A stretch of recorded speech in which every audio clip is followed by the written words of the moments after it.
Follow the Water, presented by Science at NASA. As Arthur C. Clarke once remarked, how inappropriate to call this planet Earth when it is quite clearly ocean. Indeed, Earth is a water world. The dry land most of us call home covers less than a third of the planet's surface. More than 70% of Earth is underwater. As the lifeblood of our planet, water moves with a circulation as complex as that of the human body.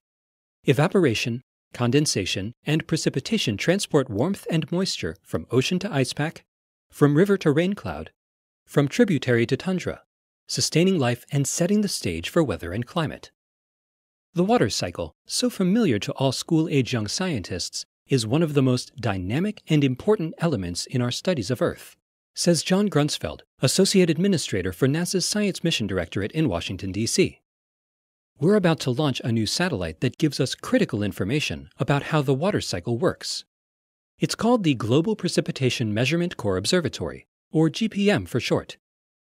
Built by NASA and JAXA, the Japan Aerospace Exploration Agency, the satellite is scheduled to launch on February 27th from the Tanegashima Space Center in Japan.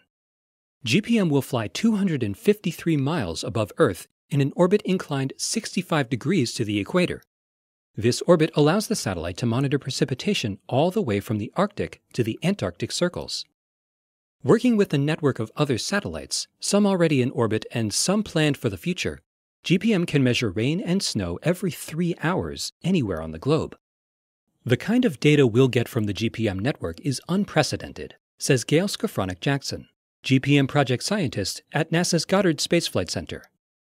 We'll be able to observe detailed characteristics of rain and snow systems that are extremely important for improving weather and climate forecasts. Normal operations will begin about 60 days after launch. Data will be downlinked through NASA's Tracking and Data Relay Satellite System to NASA's Precipitation Processing Center in Greenbelt, Maryland, where it will be processed and distributed over the Internet. GPM carries 2 instruments to measure rain and snowfall: the dual-frequency precipitation radar and the GPM microwave imager. Compared to instruments flown on previous Earth science satellites, GPM's precipitation radar and microwave imager can see deeper into clouds and detect smaller particles of rain, ice, and snow. The radar will be able to form 3D profiles of precipitation, revealing the inner workings of cloudy storm systems. The microwave imager will measure not only heavy and moderate rain, as other satellites do, but also light rain and snow, 2 forms of precipitation important over mountain ranges and high-latitude sites in North America, Europe, and Asia. What we learn from the GPM network, concludes Grunsfeld, will help us cope with future extreme weather events and manage freshwater resources in a changing world. Make that water world. For more news about NASA's missions to take the vital signs of our planet, please visit science.nasa.gov.